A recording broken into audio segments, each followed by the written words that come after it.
take a look at where we stand today in America. Let's go to globalrichlist.com and you can type in your income and your location and you can see how you compare to the rest of the world financially. Now for the example, we're just going to plug in the median household income in America. In 2014, it was a little over $53,000 according to the US Department of Numbers. And if we plug in $53,000 into the globalrichlist.com, let's see what comes up. It would place you in the top 1/4% of the entire world.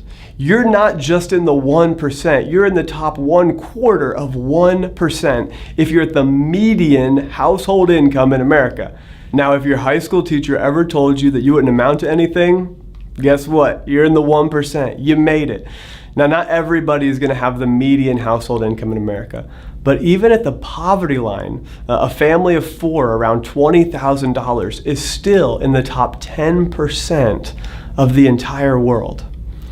You are the rich.